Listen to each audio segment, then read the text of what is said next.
crois que c'est les jours où... attendez. C'est les jours où Aaron et Myriam se sont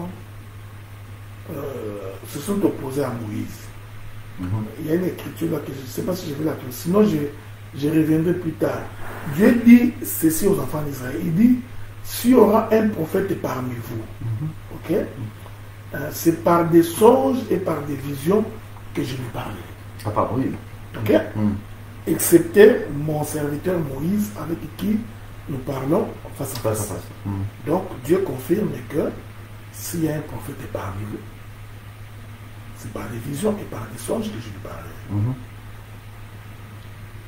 Donc, aujourd'hui, si quelqu'un se dit prophète,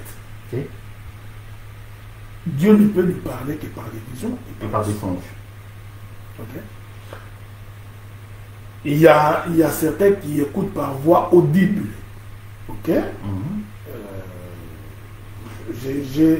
J'ai essayé de trouver ces dons-là dans la Bible. Si quelqu'un trouve, pendant que nous parlons ici, si quelqu'un trouve l'écriture où entendre par voix audible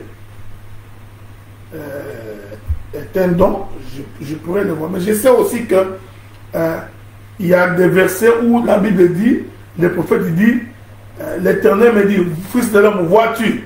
Ok, est-ce qu'il entendait par voix audible ou il entendait vraiment? Bon. Le cas de, enfin j'ai oublié, celui qui dormait, le prophète dormait, et puis il y avait celui qui allait être intronisé, et puis il a entendu quelque chose.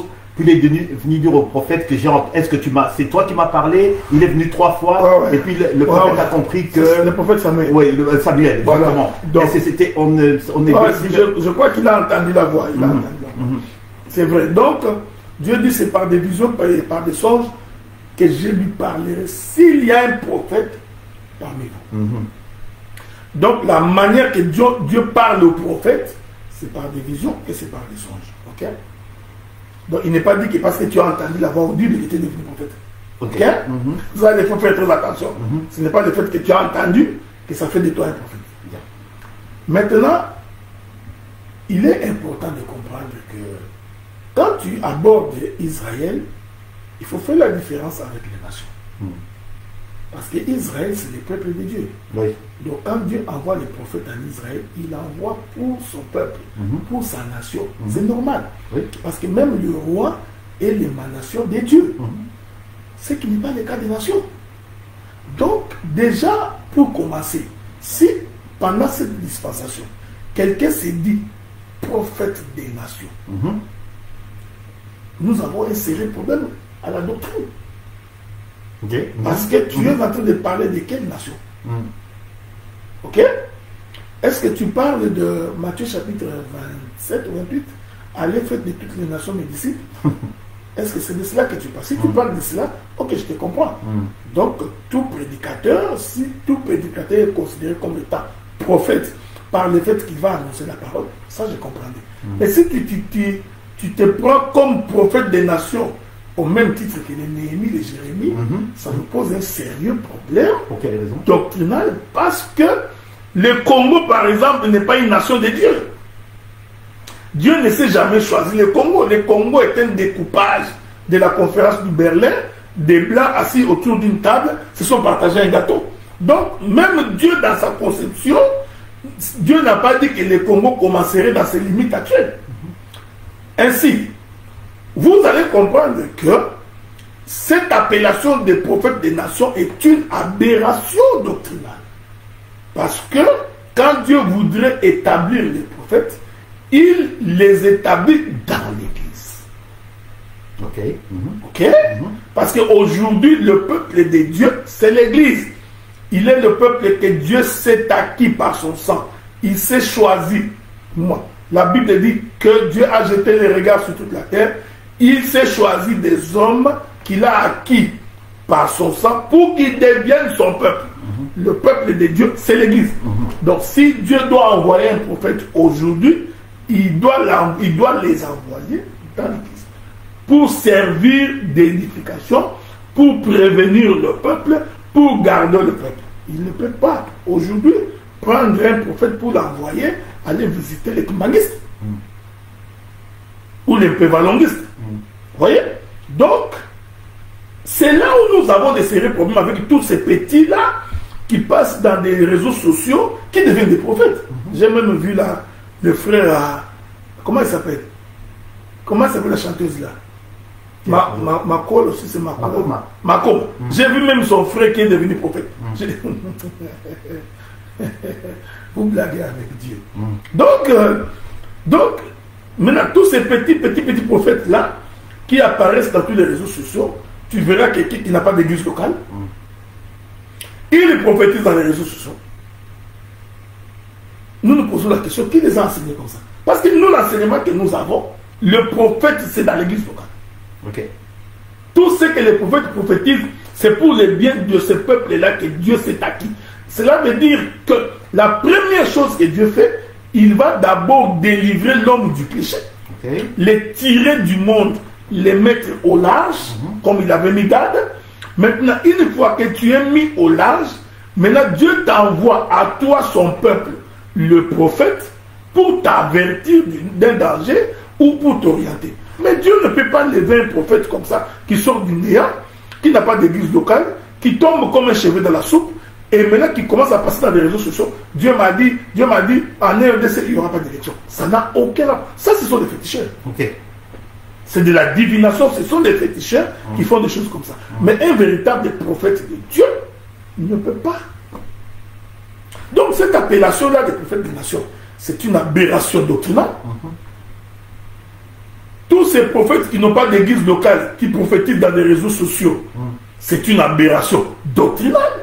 Parce que nous croyons, si vous venez dans les réseaux sociaux pour prêcher, afin que les hommes se convertissent, et qui viennent dans des églises locales, gloire soit rendue au Seigneur. Mais si vous venez dans les réseaux sociaux, juste pour donner les prophéties, Dieu m'a dit, tu vas t'acheter une maison, Dieu m'a dit, tu t'achèteras une voiture. J'ai toujours été étonné. Mais Dieu ne vous montre pas le péché que ces gens sont en train de commettre.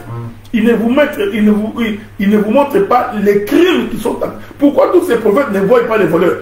Tous ces voleurs qui détournent l'argent des banques. Pourquoi Dieu ne leur montre pas en avance que attention, attention avec Matoumouna va aller dérober. Ça, vous ne voyez pas. Matoumouna va dérober l'argent, 100 millions de dollars. Et le prophète, lui, ne voit pas. Il va venir pour distraire le peuple. J'ai dit ça, je vous dis sincèrement. Tous ces petits-là, tous ces gens-là sont des aventuriers sur toute la ligne. Je ne voudrais pas dire qu'il n'y a pas de vrais prophètes. Ok, il y en a quand même. Il y en a des vrais prophètes. La majorité sont des faux. Ok. Et il y en a même, donc il y a même des pasteurs, enfin, il y en a tellement, qui font même des prophéties, donc des prophéties et des prédications taillées sur mesure pour pouvoir dépouiller le peuple de Dieu. Docteur, Jésus-Christ est le même hier, aujourd'hui et éternellement. D'accord? Bien. Pourquoi est-ce qu'on a le sentiment, d'accord? C'est un sentiment partagé. Hein? Je ne dis pas que je pense ainsi, etc. Il y a beaucoup de gens qui se posent la question de savoir, on dit, mais Dieu, il voit tout ça. Et pourquoi est-ce qu'on a le sentiment que Dieu n'intervient pas lorsque justement ces gens-là, ils font des prophéties, ils font des choses de ce genre-là, ces genres d'aberration, au détriment même des enfants de Dieu? Pourquoi est-ce qu'on a le sentiment, j'ai dit bien qu'on a le sentiment que Dieu n'agit pas? Non, mais puisqu'il est le même hier, aujourd'hui et éternellement. Mais quand hier, c'est ce que j'ai dit. Les gens ont une mauvaise définition de ce qu'il était hier. Hier, Israël est resté 430 ans en Égypte. Dieu n'était-il pas là? Il était là. Quand Job souffrait jusqu'à ce qu'il ne restait sur ses os que sa peau, Dieu n'était-il pas là? Il était là. Quand les apôtres étaient persécutés, tués, poursuivis, Dieu n'était-il pas là? Il était là. Donc, ceci ne justifie en rien pour nous dire que Dieu n'est pas là. Non, Dieu fait chaque chose à son temps et il le fait avec un but. Il a la raison de le faire. Donc, Dieu, il voit la souffrance du peuple. J'ai toujours aimé ça. Hein? Israël criait, Dieu, ne vois-tu pas notre souffrance? Ne vois-tu notre malheur? Et Dieu répond, bien sûr que je le vois. Ok? Donc, la souffrance de l'homme mais n'anéantit pas la présence de Dieu. Dieu est toujours là et il agira à son temps. Job avait compris, c'est pourquoi il a dit, mon Rédempteur est vivant, il se lèvera les derniers. Cela aussi prouve, parce que Dieu aussi voudrait nous mettre à l'épreuve, hein, pour voir la fidélité. C'est ce qu'il avait dit à Satan. Il dit, tu verras que Job ne s'attache pas à moi à cause des biens. Donc, allez toucher, faites ce que tu veux, mais tu verras que Job restera intègre. C'est-à-dire que Dieu aussi, deux fois, voudrait, c'est ce que moi j'appelle le vrai amour. Vous savez, le vrai amour, c'est aussi être là pendant des moments difficiles. Être là pendant des moments de détresse, de souffrance. Ça, c'est aussi le vrai amour. Il faut passer par ces épreuves-là pour que l'on sache que cette personne est fidèle. C'est comme l'Église connaît une secousse, ça nous permet de savoir sur qui on peut compter. Donc, nous sommes passés par beaucoup de combats, mais ces combats nous ont permis de savoir à qui on peut faire confiance, avec qui on peut, avec qui on peut marcher ensemble, on peut compter sur qui, ça nous permet. Donc, Dieu aussi voudrait vérifier notre fidélité à sa parole, et des fois, en laissant que les choses se passent dans notre vie. C'est ça. Donc, c'est ça. D'accord. Donc, on continue toujours dans les développements, donc tout ça, donc les enfants de Dieu face à certaines situations, pour justement dégager certaines aberrations, enfin, entre guillemets. Vous avez reçu gratuitement donné aussi gratuitement. Bon, je prends Matthieu 10, 8. Guérissez les malades, ressuscitez les morts, purifiez les lépreux, chassez les démons, vous avez reçu gratuitement, donné gratuitement. Bien. Il y a des enfants de Dieu, des musiciens, des chantres, etc., qui, ça c'est encore quelque chose que, qui circule beaucoup, qui font de l'argent à partir de la musique chrétienne. D'accord ? Bien, la musique qu'on dit, on dit souvent musique profane, musique chrétienne, etc. Il y a des gens qui font de l'argent. Quand ils prennent vraiment, ils vont dans les psaumes, etc. Et puis, ils sont inspirés, ils font des concerts, etc., etc. Et tout ça, il y en a même qui sont couronnés. Bien. Est-ce que ça, c'est également une aberration? Encore une aberration. C'est véritablement une aberration. D'abord, je voudrais, ce que j'ai dit pour les prophètes est d'autant plus vrai que pour les chantres. Le chantre de l'Éternel doivent rester dans une église locale. Ok? Donc, quand un chantre est indépendant, c'est un cupide. Quand un chantre forme sa propre chorale, c'est de la cupidité. Ok? Le chantre, je sais que ce que je vais dire des fois est difficile parce que des fois, dans nos églises, nous négligeons les chantres, ils n'ont pas assez d'argent, ils doivent nourrir les familles. Pour ce qui est encore pire, c'est le fait que beaucoup de chantres font de leur position de chantre comme tout un métier qu'on doit les rémunérer comme s'ils travaillaient dans une société. J'ai vu ça justement, des chantres qui se faisaient rémunérer, tu vois, qui acceptaient d'aller dans telle et telle église parce que justement il y avait... Donc Dieu te donne un don, un talent, et toi tu en fais un objet de commerce. Ton esprit n'est pas loin de l'esprit de Judas Iscariote. Donc c'est pourquoi moi je crois que le plus grand mal de l'homme c'est la cupidité. C'est la cupidité de l'homme qui nous fait beaucoup de mal, qui nous agace véritablement. Donc, selon la doctrine, donc, les chantres devraient être dans une église locale. Alors, si les chantres voudraient faire un concert, ou je ne sais pas moi quoi, il faudrait qu'au niveau de l'église locale, à partir des offrandes, des dons, des libéralités, l'église locale peut organiser une journée d'adoration des louanges en l'honneur du Seigneur, sans faire payer. Parce que dans tous les cas, les gens viennent toujours à l'église dans l'offrande. Donc, quand vous faites déjà payer les gens, donc, c'est la cupidité, c'est contre la doctrine. C'est contre la doctrine. Donc, et vous allez remarquer qu'aujourd'hui, tous ces chantres-là qui sont sortis en aussi grand nombre, en fait, c'est la cupidité qui les a amenés là-bas. Ils ont vu tel ou tel, ils sont allés aux États-Unis, ils sont rentrés avec des vestes, ils ont mangé des tomates et des concombres, des brocolis, avec des joues qui ont un peu joufflu. Mais toi, moi aussi, je vais devenir. C'est de la même manière que les gens veulent devenir députés parce qu'on paye 21 000. Majabou, c'est une aberration. Ah ouais, là, c'est une aberration. C'est une aberration. C'est toi, le Majabou, c'est une aberration. C'est bien d'aller écouter. C'est de la distraction. Ok? Comme se le disent entre nous. Regardez, je m'excuse beaucoup. Bon, je sais qu'il y a beaucoup de gens qui aiment Majabou, mais. Majabou, c'est la plus grande distraction chrétienne de ce 20e siècle finissant. En quel sens? Mais remarquez, un jour Israël est à Babylone. Les gens de Babyloniens arrivent et disent: oh, Israël, Israël, chantez-nous des chansons de Sion. Israël répond: nous ne chantons pas dans une terre étrangère. Et nous ne chantons pas pour les hommes. Donc déjà, quand vous faites un concours pour les chants de l'Éternel, donc ces chansons-là, pendant ces temps-là, ne donnent pas gloire à Dieu.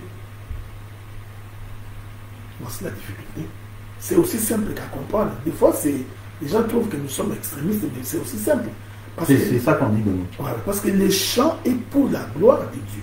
Quand Israël chantait, sa chanson était verticale. C'est-à-dire que il adorait, il magnifiait Dieu. Sa chanson, c'était le contact entre le ciel et son esprit. Mais dans un concours comme Rafiki et Majab, c'est une compétition. Donc, Dieu n'est pas dedans. L'esprit qu'il y a derrière est tout à fait... Dieu n'est pas dedans. Les petits sont en train de se battre nuit et jour parce qu'ils savent qu'ils vont remporter un prix et qu'à ce prix-là est attaché une petite somme d'argent. Donc, vous voyez, c'est un esprit mercantilique. C'est un esprit de commerçant. Et derrière ça, nous avons des bailleurs de fonds, des gens qui donnent l'argent, qui financent pour une distraction. Pure et simple. Donc, c'est une distraction pour les yeux. D'autant plus que il n'y a que... Aujourd'hui, vous savez que c'est une histoire qui a été copiée de l'Amérique, avec des émissions comme Les Talents à revendre, The Voice, La Voix. Donc, ils sont allés voir là-bas, ils ont trouvé un modèle. Ils ont dit: bon, nous allons seulement mettre les chansons chrétiennes. Mais dans le fond, tous les modèles sont mondains. Donc je les aime bien, mais ceux qui font la diabolique. Je les aime bien, mais... D'accord. Donc, si je dois résumer un peu par rapport à ce qu'on a dit, donc les mots qui rangent l'Église maintenant, vous avez dit, il y a la convoitise, la cupidité, l'impudicité, le mensonge, à outrance, les fausses prophéties, la jalousie. Parlons un peu de la jalousie, docteur. Parce que la jalousie, on retrouve ça même chez les pasteurs, les docteurs, les soi-disant prophètes, etc. Et tout. Il y a une telle jalousie qui fait que même les gens sont capables de s'empoisonner, surtout maintenant qu'il y a des élections et tout. Regarde un peu comment ils s'insultent et ainsi de suite. Je voudrais que nous lisions 1 Corinthiens chapitre 2. Non, 1 Corinthiens chapitre 3. 1 Corinthiens chapitre 3. Je vais lire à partir du verset 2. Je vous ai donné du lait, non de la nourriture solide, car vous ne pouviez pas la supporter, et vous ne le pouvez pas même à présent, parce que vous êtes encore charnel. Ok? Ça, c'est Paul qui s'adressait au ciel. Ouais. Il dit que vous êtes charnel. Vous allez voir que beaucoup de gens sont charnels. Beaucoup de prédicateurs sont des charnels. Il continue, il dit: en effet, puisqu'il y a parmi vous de la jalousie. C'est ce qui prouve que l'homme est charnel. Parce que la jalousie est au milieu de vous. C'est-à-dire que l'autre est en train d'envier son frère et sa soeur. Lorsqu'il voit son frère prospérer, la jalousie, lui se dit: pourquoi pas moi? Pourquoi dans l'église où il prie, le nombre ne fait qu'augmenter, mais pas chez moi? Automatiquement, quand tu vois les choses de cette manière, la jalousie entre chez toi. Pourquoi on ne cite que son nom? Le frère Paul dit. Pourquoi il n'y a que lui qu'on invite partout? Voilà ce que je dis. Il dit, en effet, puisqu'il y a parmi vous de la jalousie et des disputes. Donc c'est la jalousie qui crée les disputes. Il y a des querelles parmi vous. N'êtes-vous pas charnel? Ne marchez-vous pas selon l'homme? Quand l'un dit, moi je suis de Paul, un autre, moi je suis d'Apollos, tu vois, c'est l'esprit qu'il y a aujourd'hui. Ça c'est mon fils. Mon fils, c'est mon père. Daddy, c'est mon père. Moi, j'ai toujours dit, je le répète, cet enseignement des pères a un motif impur, diabolique et satanique. Vous comprenez ce que je dis? Donc, les gens se réclament, nous sommes des Kinshasa, nous sommes. C'est pourquoi j'avais demandé que nous sortions de ces choses. Okay? Moi, j'avais dit carrément, sortez des organisations des hommes, sortez des communautés des hommes, sortez, parce que celui qui est mort pour vous, c'est le Seigneur Jésus-Christ. Aucun pasteur, aucun homme ne peut être au-dessus des autres hommes. Non, c'est anti-biblique. Ok? Une gestion pyramidale. Je vais y revenir dans les jours qui viennent. La vision papale dans les choses de Dieu est soufflée par le diable.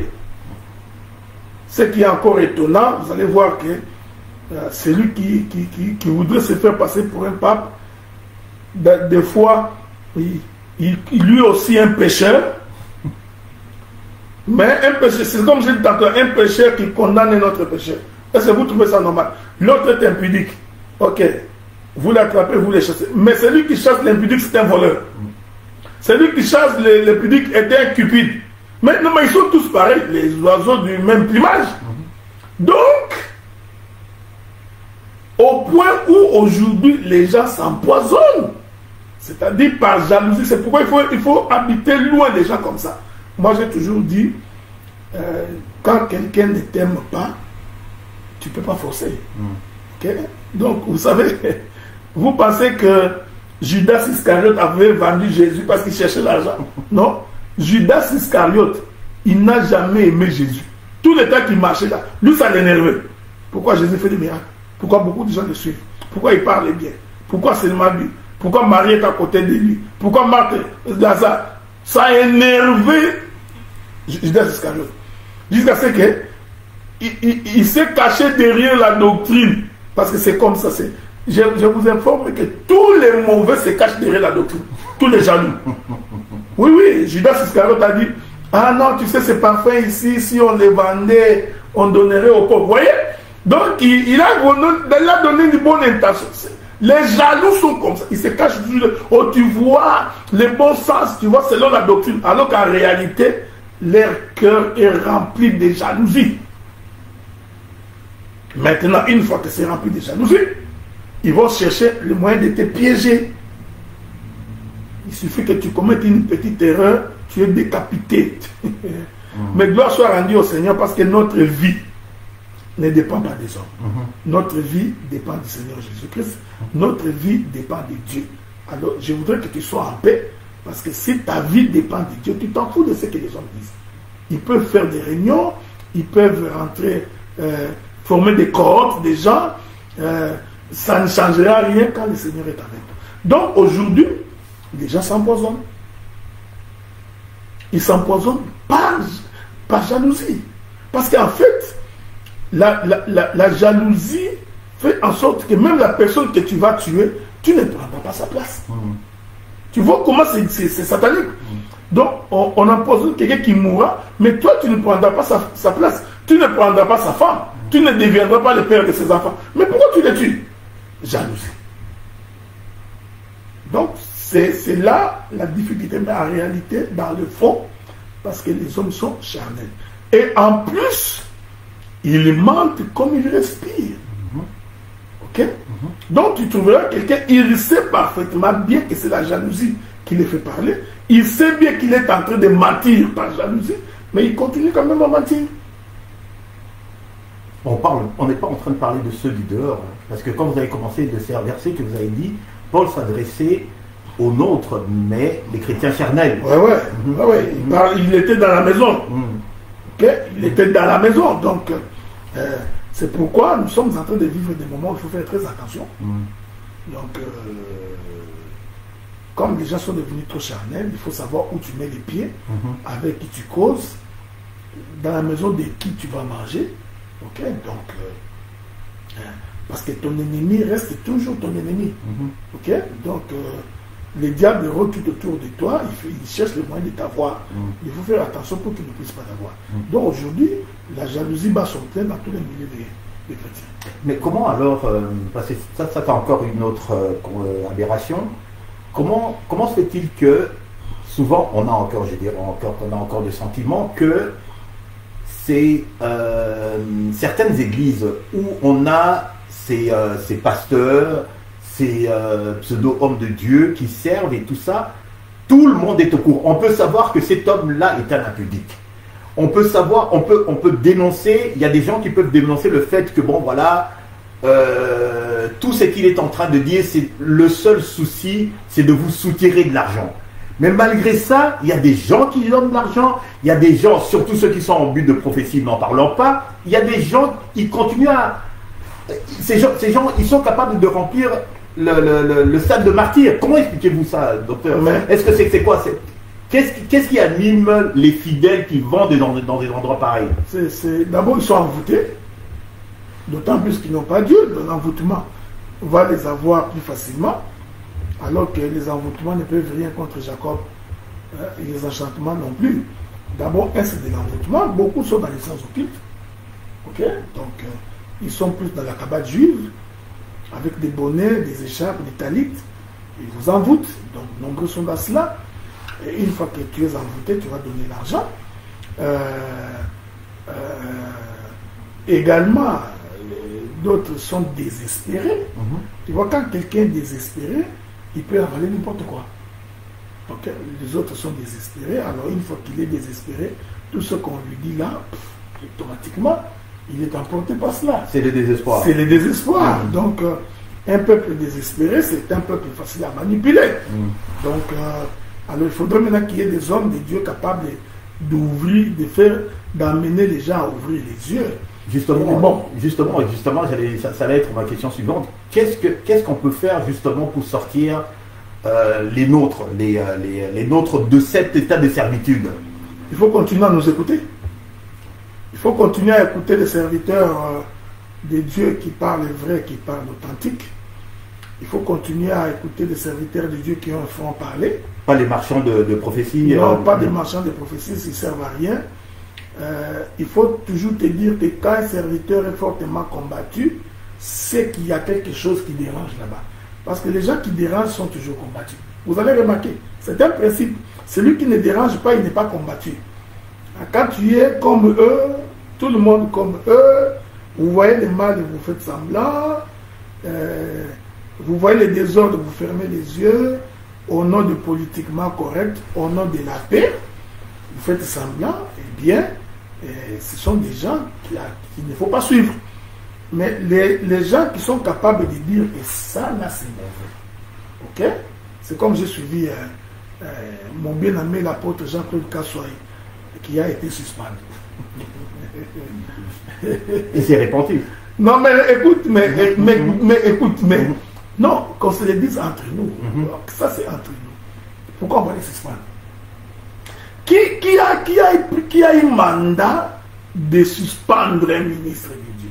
Même si il a été mis à l'écart. Non, il a été considéré comme un lépreux. C'est qui décide que cet homme était un lépreux? Comment voulez-vous? C'est ce qui me chagrine. Comment voulez-vous un impudique d'un apôtre?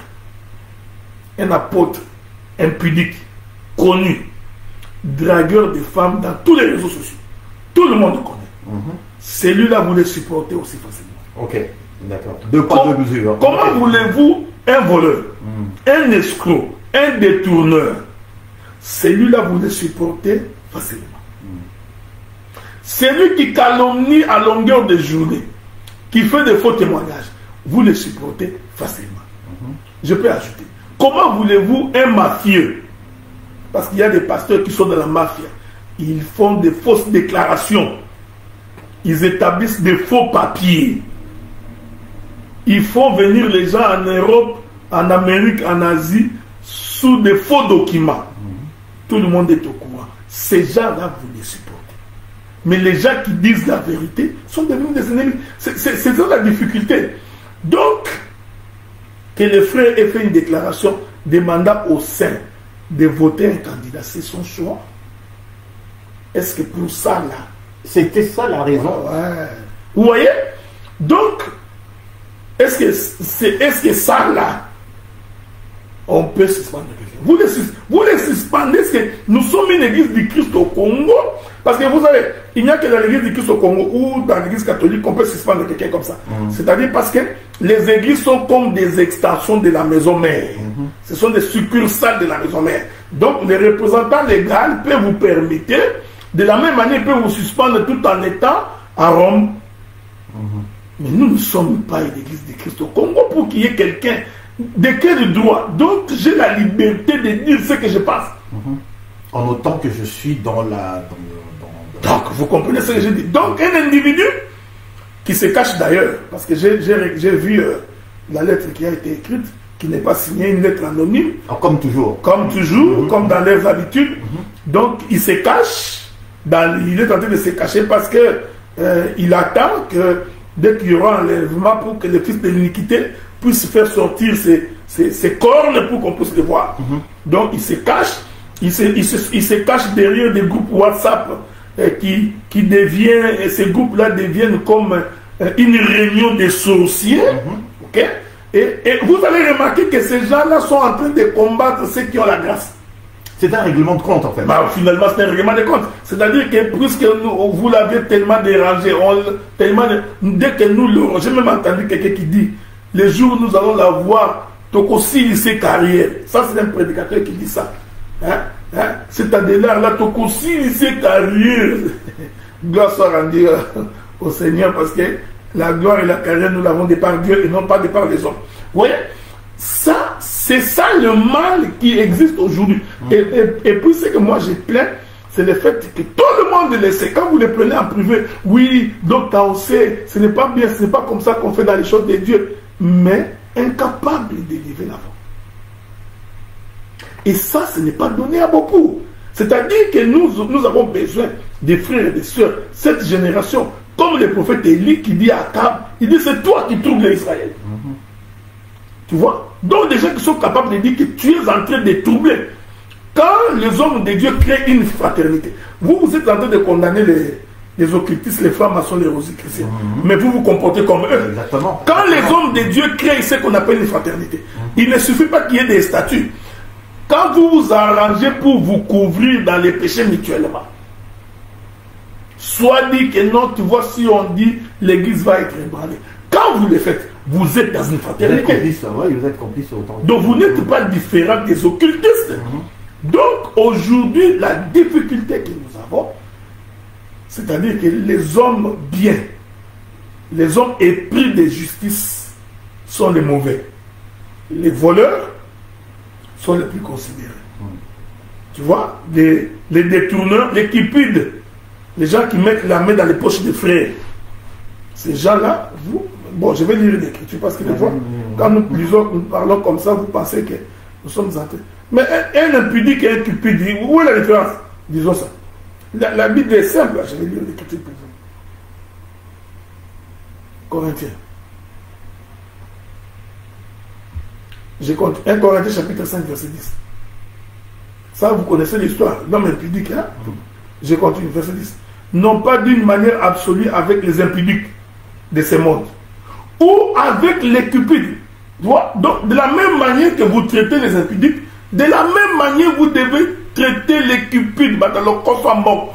Hein? Donc, ils passent leur temps à appeler à gauche, à droite. Ils disent, envoyez-moi des ça, envoyez-moi tout ça. Il fait des séminaires, des tours de pays.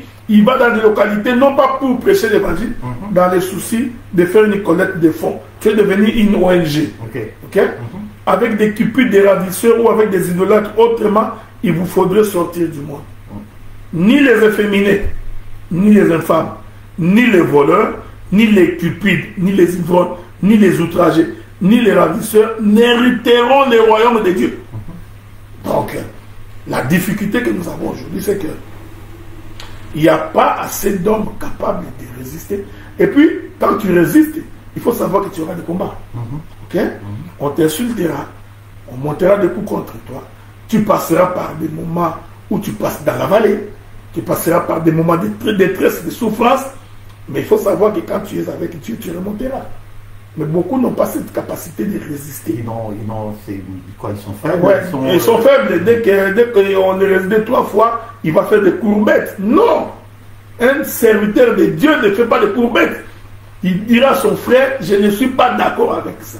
Il y a même quelqu'un qui m'avait dit un jour, non, tu viens de te poser tout le temps. Je dis, non, moi je suis déjà, quand je ne suis pas d'accord, je vous dis que je ne suis pas d'accord. Faites vos réunions, faites ce que vous voulez, mais je vous dirai que ça, je ne suis pas d'accord. Au moins, vous me respecterez parce que vous savez, sur cette question-là, il est clair, il n'est pas d'accord. Donc, c'est la moindre des choses. Donc, je ne mentirai pas, je ne ferai pas de l'hypocrisie. Je vous dirai que je ne suis pas d'accord.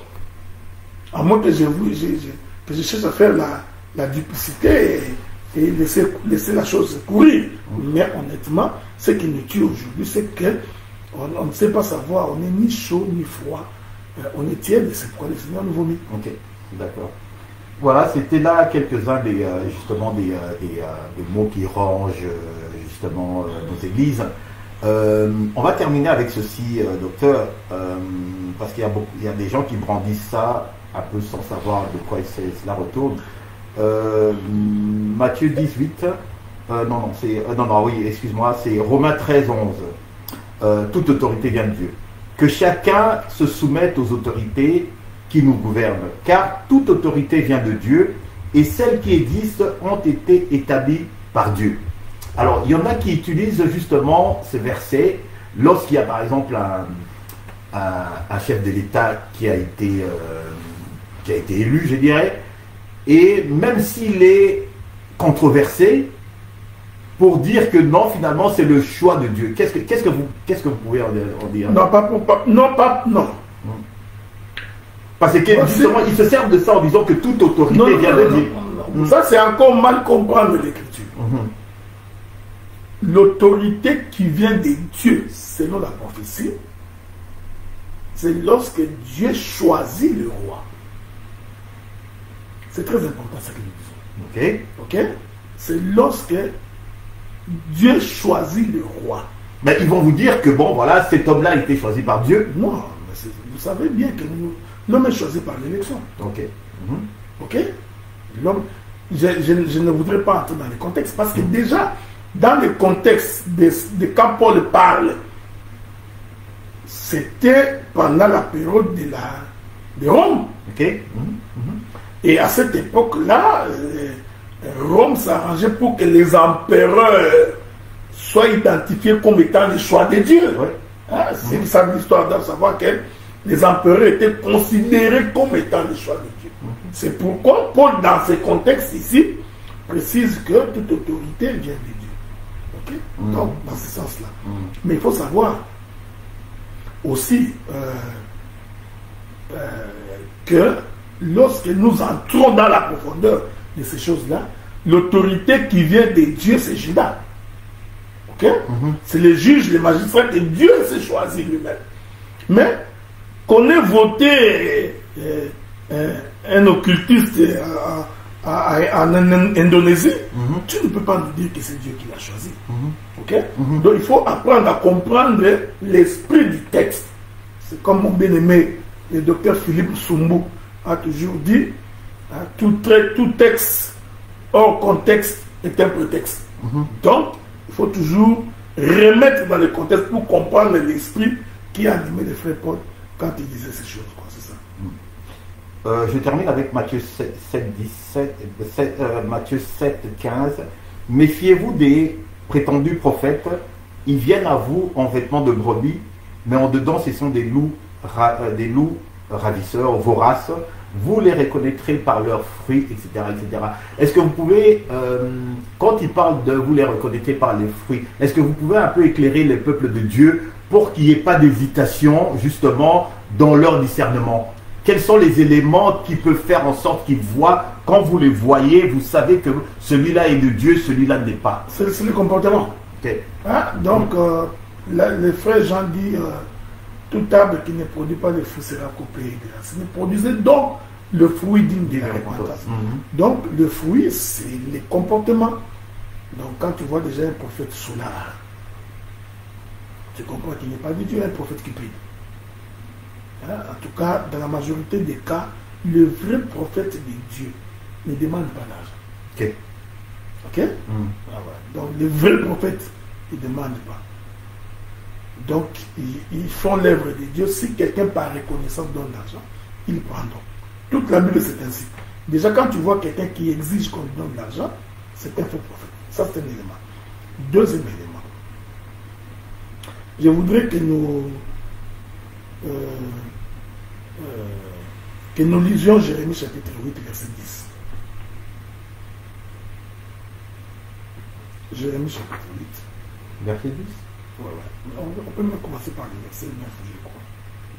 Je voudrais lire par là pour essayer de conclure mon intervention d'aujourd'hui. Souffrez. Jérémie, ok. Chapitre 8. La Bible dit ceci, je vais commencer par verset 8. Jérémie 8, verset 8. Comment pouvez-vous dire, nous sommes sages, la loi de l'Éternel n'est pas avec vous? C'est bien en vain que s'est mise à l'œuvre la plume mensongère des scribes. Les sages sont confondus, ils sont consternés, ils sont pris. Voici, ils ont méprisé la parole de l'Éternel. Quelle sagesse ont-ils?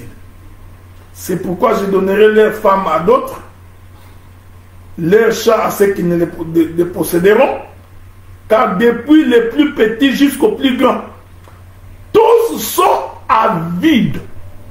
Tu vois? L'avidité, le cosso, c'est ce que Dieu reproche aux serviteurs. Il dit ceci. Petit et grand, continue, hein, docteur. Ok? Tous sont avides des gains. Depuis les prophètes jusqu'aux sacrificateurs, tous usent des tromperies. Il faut semblant, Dieu t'a dit, vous pouvez connaître ça. Il pense à la légère la plaie de la fille de mon peuple. Paix, paix, disent-ils. Il n'y a point de paix. Tu vois? Dieu va te sauver, Dieu va te guérir. Marche, marche, amen, au nom de Jésus, au nom de Jésus. Il te donne l'impression que tu es guéri, demain tu es encore malade. Touche ici, touche ici. Tu as aimé le verset. Hein? Donc, continue avec le 10, continue avec le 12, verset 12, docteur. Termine avec le 12. Je vais finir avec le 12. Oui. Tu as aimé le verset. Oui. Vous savez, la Bible est parfaite. Ils seront confus, car ils commettent des abominations. Ils ne rougissent pas. Donc il a menti, mais il n'a pas honte. Moi, les gens qui n'ont pas honte de mentir, pour moi, ce sont des sorciers. Ils sont d'un courage exceptionnel. Tu verras un petit là, il touche une maman à la hanche, il dit maman, Dieu te touche, sois guéri. Là, il sait bien qu'il est en train de mentir, mais il n'a pas peur. Le Seigneur dit, ils ne rougissent pas, ils ne tremblent pas. Ils vous regardent dans les yeux, même menteur, au nom de l'Éternel. Ils ne connaissent pas la honte. Tu vois? Tu pries pour un malade, tu dis que Dieu t'a dit que la maladie est finie. Le lendemain, l'homme est encore malade, tu n'en as pas honte. Tu continues quand même à parler. Et tu continues à dire que je suis malade. Maman, lève-toi ici. Allez, marche. Va là-bas, gauche. Rentre ici, droite. Nord, sud. Bouge les pieds, bouge. Tu es guéri, maman, tu es guéri. Oui, papa, je suis guéri. Oui, papa, je suis guéri. Le lendemain, la maman a encore mal aux pieds. Tu n'as pas honte. Vous mentez au nom de Dieu. Leur sort maintenant, docteur. Écoutez ce que la Bible dit. C'est pourquoi ils tomberont avec ceux qui tombent. Ils seront renversés quand je les châtierai, dit l'Éternel. Je vais en finir avec eux, dit l'Éternel. Il n'y aura plus de raisins à la vigne, plus de figues au figuier, et les feuilles de se flétriront. Ce que je leur avais donné leur échappera. je n'entre pas dans la prophétie parce que c'est une prophétie qui concerne Israël. Je démontre que il faut qu'on arrête de mentir au nom de Dieu. Ce courage-là, c'est un courage diabolique. Il y a 2 fois, tu peux dire des choses par conviction. Tu dis par exemple que je suis convaincu. Ok? Ou à la lumière des Écritures, je trouve que Dieu peut te faire ceci. Mais quand tu dis à quelqu'un que Dieu me dit, ou que Dieu me montre, c'est un élément que je voudrais. Quand un homme se met devant vous, il se dit prophète, et il vous dit, Dieu m'a dit, il faut lui poser la question. Tu as entendu quoi? Il faut lui poser la question. Dieu lui a parlé en quelle langue? Parce que quand il dit que Dieu m'a dit, il faut lui poser la question. Tu as entendu quoi dans ta langue?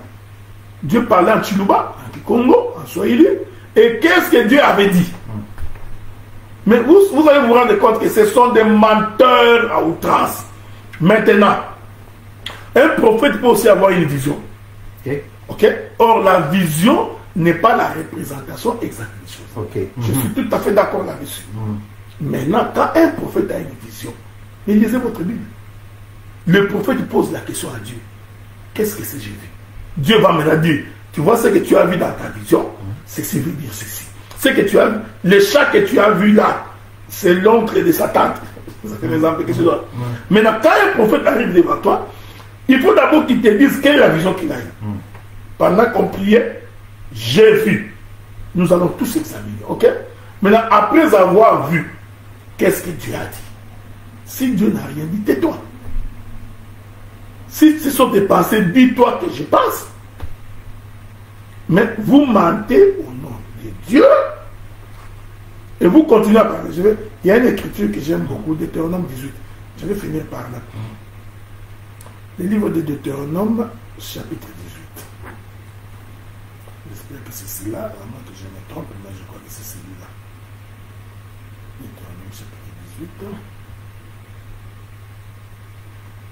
Ah, chapitre 18, verset 15. C'est pourquoi quelqu'un, si quelqu'un suit les prophètes, il va, à un moment donné, il va se fatiguer. 18, 15. Attends.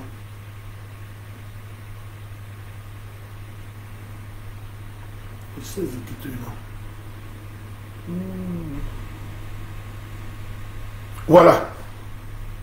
Je suis dans Deutéronome 18, verset 20. Je vais lire avec vous. Mais les prophètes qui aura l'audace, j'aime Dieu. Dieu savait que les prophètes sont des audacieux, frère. Parce que l'homme est toujours tenté dans les mystères. Tu vois, les prophètes, c'est quelqu'un qui cause avec Dieu. C'est comme un gars, il voit des choses que moi je ne vois pas. Tu vois? Il dit, mais les prophètes qui aura l'audace de dire en mon nom une parole que je ne lui aurais point commandé de dire, et qui parlera au nom d'autres dieux, ces prophètes-là sera puni de mort. Ok? Peut-être diras-tu dans ton cœur, comment reconnaîtrons-nous la parole de l'Éternel qui n'aura point dite? Dieu répond, quand ce que dira le prophète n'aura pas lieu et n'arrivera pas, ce sera une parole que l'Éternel n'aura point dite. C'est par audace que le prophète l'aura dite. N'ayez pas peur de lui. J'ai dit, j'ai parlé, comme au Parlement. Voilà, c'est ça. Il y a des gens qui disent que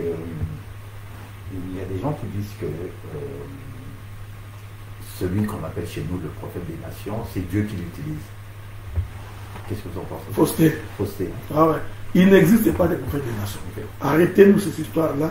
Il n'existe pas de prophètes des nations. Il n'y a que des prédicateurs de l'évangile qui vont vers les nations pour les enseigner, pour qu'ils viennent au Seigneur. Mais que Dieu ait pris un prophète, l'a envoyé sur les nations, ça n'existe pas dans la Bible. Ça n'existe pas. D'accord, docteur, on a fini. Je voulais juste... Quelqu'un, je suis en train de lire l'esprit des gens. Quelqu'un va dire, mais non, Dieu a traité un roi de Babylone comme étant son serviteur. J'ai aussi entendu ça. Comment tu dis qu'il n'y a pas de... J'ai dit non, il faut faire attention. Je vous ai toujours dit, quand vous prenez une écriture dans l'ombre, faites attention. avant de traverser avec cette écriture dans le Nouveau Testament. Il y a le, Oui, oui. il y a le droit d'auteur. Ah ouais, avant de traverser, il faut faire attention. Donc, tu ne vas pas prendre une écriture dans l'Ancien Testament où Dieu dit, le roi de Perse c'est mon serviteur. Toi, tu prends ça, tu vas traverser le Nouveau Testament, nous allons te tuer pour rien.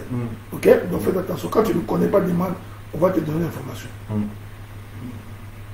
Donc, il y a des gens qui disent, qu'est-ce que vous avez contre le sapin?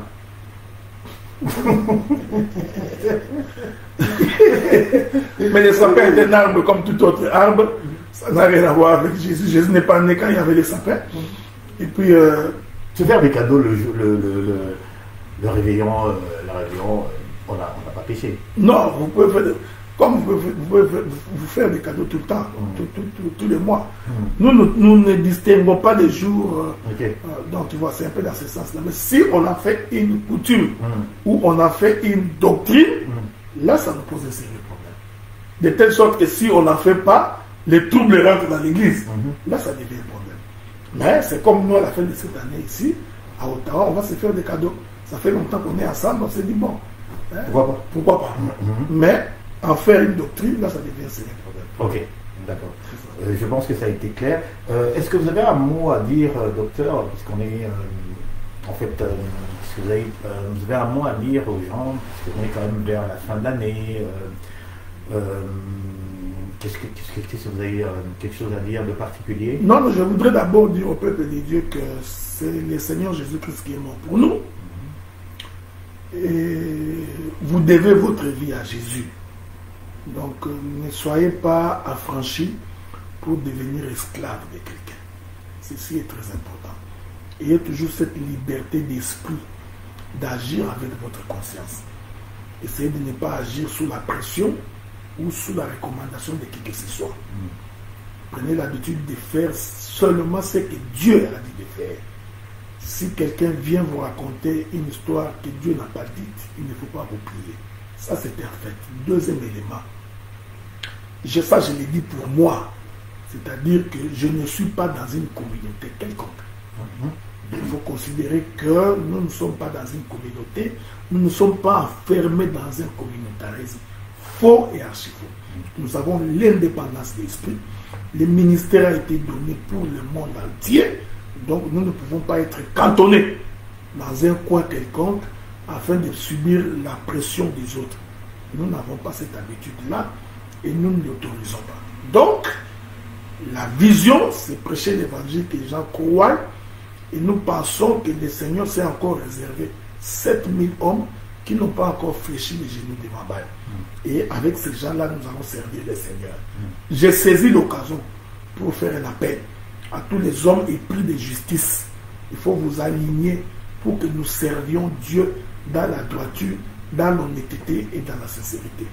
Pas avec hypocrisie, duplicité et avec jalousie, mais avec toute sincérité. Ceci est très, très, très important. Une chose aussi à retenir, l'Assemblée des saints n'est pas une propriété privée de quelqu'un. C'est pas une marque déposée. C'est pas une marque déposée. Donc, je peux me lever demain matin, je demande à tous les saints de voter Constant Moutamba. Bon, l'élection a déjà pu faire. Mais personne ne peut venir me dire que non, tu n'as pas les droits. Non, mais tu n'es pas propriétaire. Ce n'est pas ton... Non, non, non. Donc, l'Assemblée des saints n'est pas une propriété de quelqu'un.